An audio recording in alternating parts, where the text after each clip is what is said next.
Hey guys, welcome to today's video. This is it. This is part 4. This is the bleeding of the brake lines. The new calipers are in. The new stainless steel lines at all 4 corners are in. The only thing I had left to do was bleed the lines.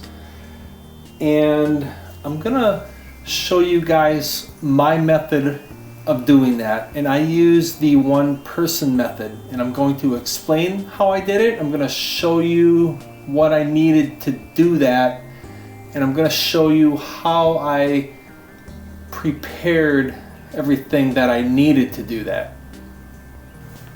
The one person method is pretty simple. It requires a container. I bought these from Walmart. I have 2 of them. I bought this from Walmart, $2. I bought some, this is some rubber hose. It is, actually it's a vinyl hose. It's a 1/4 inch ID, 3/8 inch OD. The important number here is the 1/4 inch ID. And that 1/4 inch ID slips over the bleeder valve on the calipers. So I need a canister, hose, and a zip tie. Wrenches, you're going to need your 10mm brake line wrench or flare nut wrench, and then also I use a 10mm box end wrench. What I'll do is I'll break the bleeder free with the flare nut tool, and I'm going to open and close it with my combo wrench,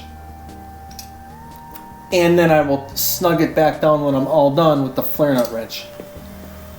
Alright, let's show you everything that I had to do to get started. So the first thing I have to do is, on my canister, I had to poke a hole in the lid. And remember, you can use any container you want, anything you have available or handy. I didn't really have anything that I liked, so I bought something. I liked this. It's large, it's square, it has a big footprint, so it's stable, and it's clear, and it was cheap. It was $2 at Walmart.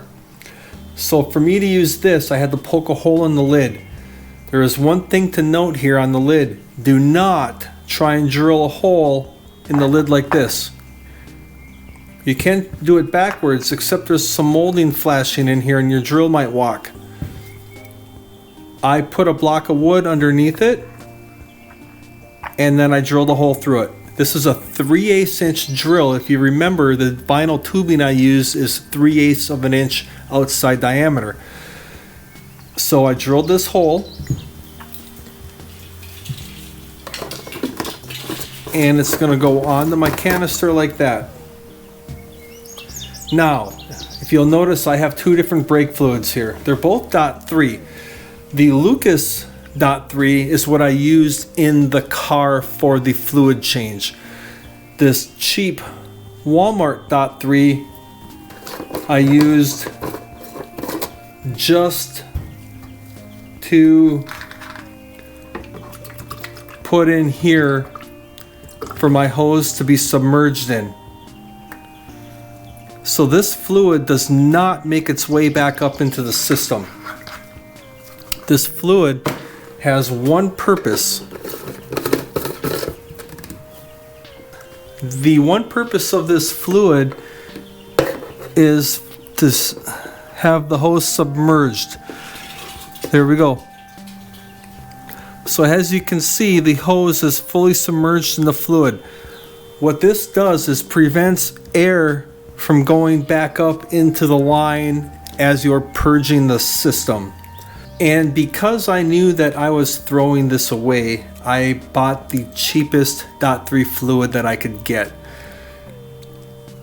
Alright, so now at this point, I am ready to go. Now, on the end of my hose, I have a zip tie.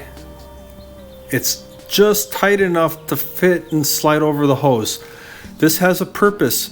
I noticed that on my front caliper bleeder valves, the hose fit a little sloppy. On the rear it did not. The front it did.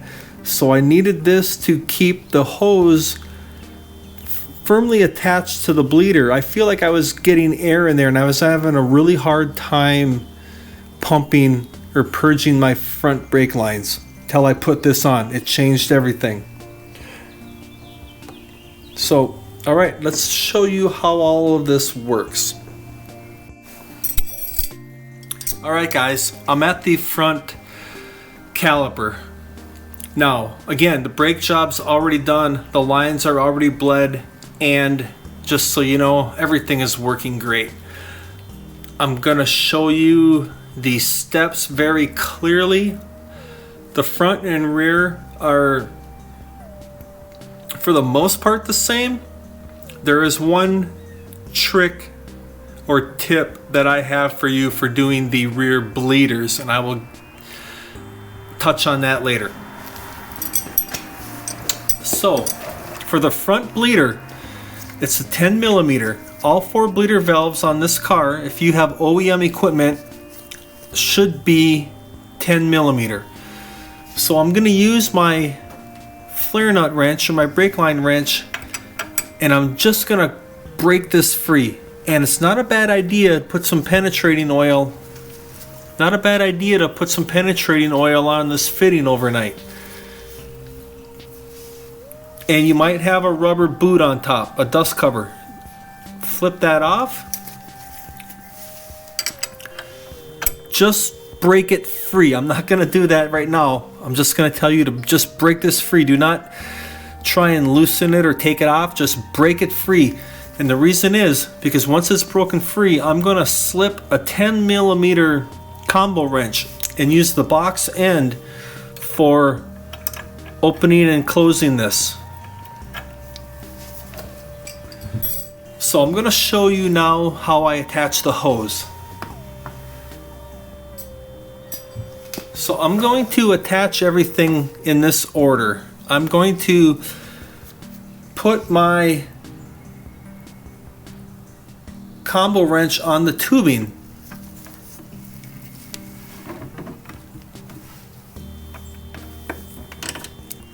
I'm going to slip the hose over the bleeder.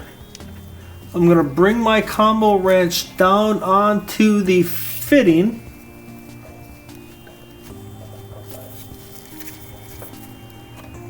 And then I'm going to slip the zip tie right over the bleeder valve so that it stays firmly attached and doesn't let any air in there. This was wobbly without that zip tie. I did not need the zip tie on the back. I did on both front calipers.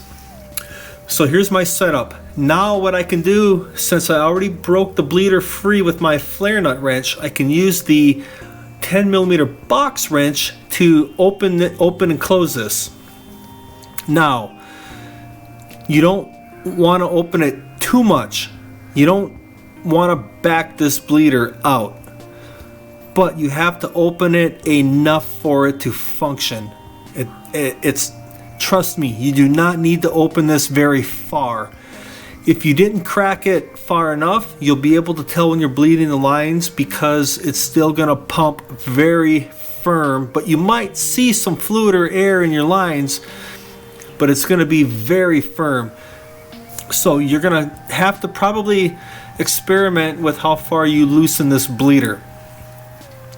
The next step is position this canister where you can see it.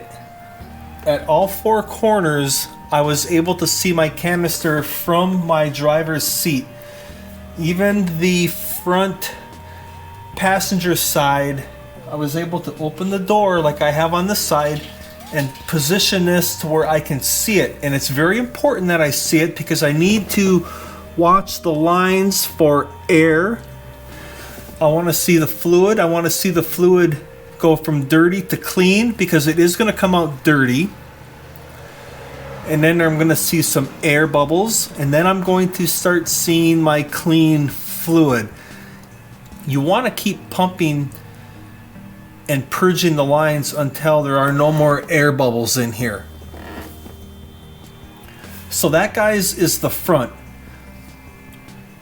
The rear is exactly the same, except I have one pointer, and that is the bleeder valve is pointing horizontal, or it's laying horizontal, where on the front it was vertical.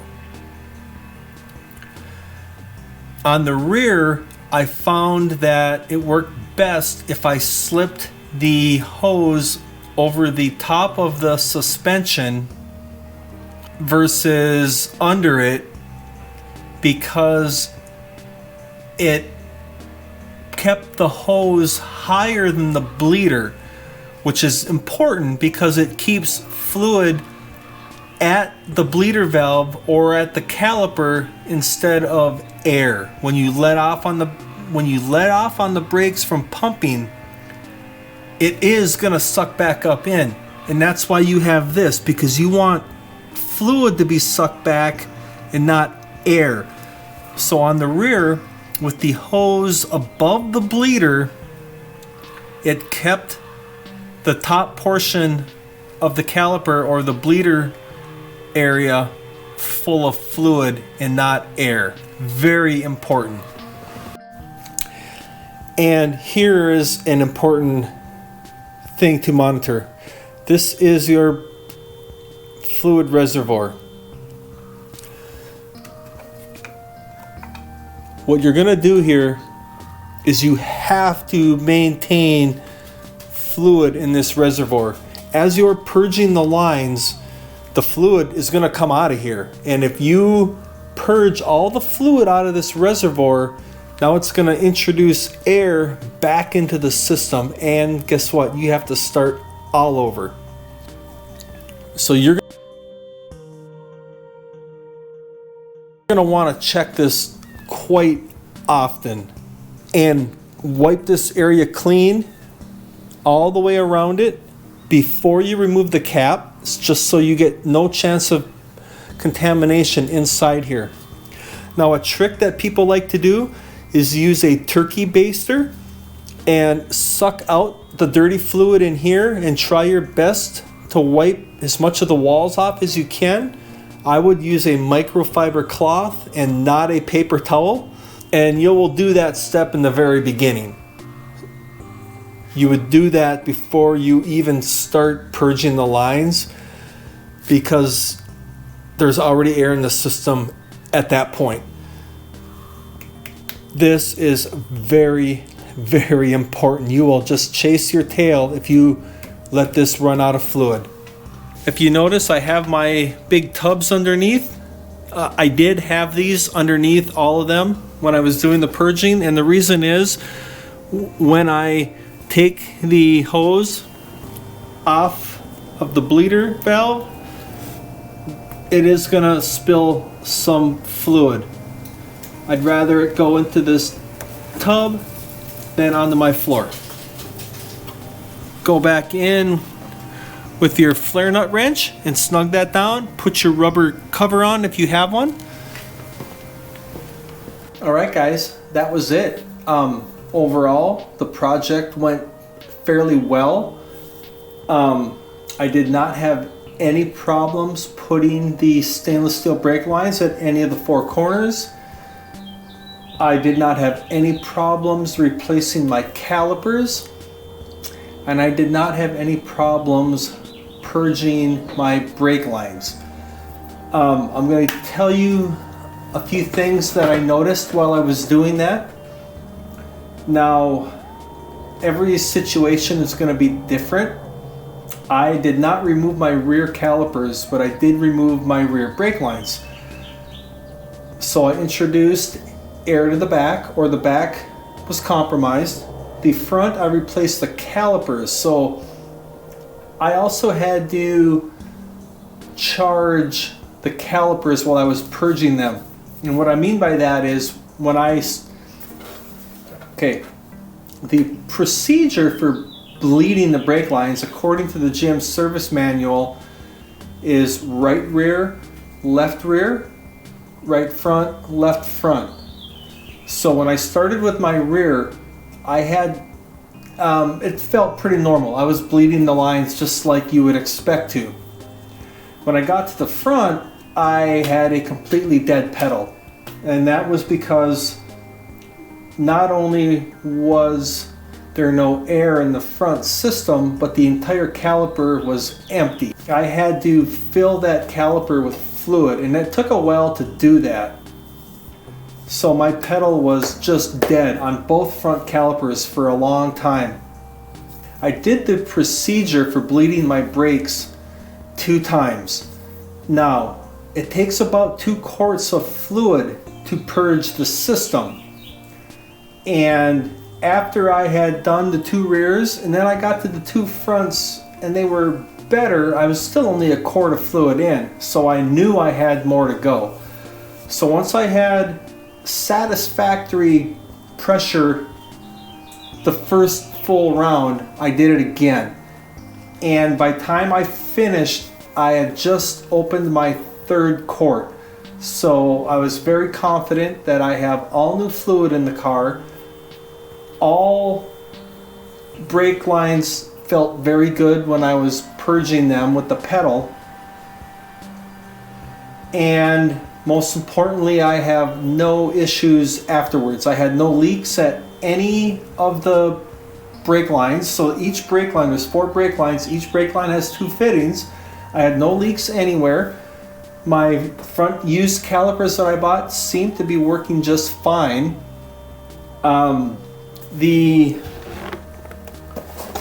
Hawk pads that I bought, HB11R.610. This is what they call a street race compound. I hate these pads. They are dusty. So I guess I learned something. For my entire life, I've always purchased the medium grade brake pad from Napa. I went with Hawk because I was just putting the parts list together when I did it. These were on sale. So I thought, what the heck, everybody uses Hawk, but I guess I didn't know enough about what I was looking at. I would not use a street race compound brake pad. I don't know, I'm sure there's another name for it. They were very dusty. The dust sucks for me because I like to keep my cars clean, so I wash them a lot. So it stuck out like a sore thumb. But also, they were very squeaky. I did not like that at all. That was quite embarrassing. So they were gone. I put regular pads back in it, and everything is great. Now, let me tell you a little bit about the warning lights you're going to get. As soon as you compromise that brake line system, you're going to get a whole bunch of lights. So I had 2 lights on the information center. And just so you know, they stay on, and that's important. I'll get to that later. As I'm pressing the pedal and they're soft when I'm purging, my initial purge, the brake light was coming on in the instrument cluster. That's normal. That goes off and on as you push on the brakes. As I went around and everything became more firm, that light stopped coming on. The information center lights are still on, so those will not go out until you turn the ignition off and back on. So just so you know, do not expect or think that you're doing something wrong because the information center lights are still on. Overall, it went well. I really didn't encounter any problems. I did not like my pads, but that was really the easiest thing. I did order black cap rotors, and they did not come in as black cap rotors. Wasn't the end of the world for me. I wasn't going to delay the project just for rotors. Any questions, leave them in the comments. If you have anything to say or add, I'm sure I forgot something or worded something wrong. Feel free to leave a comment, and thanks for watching.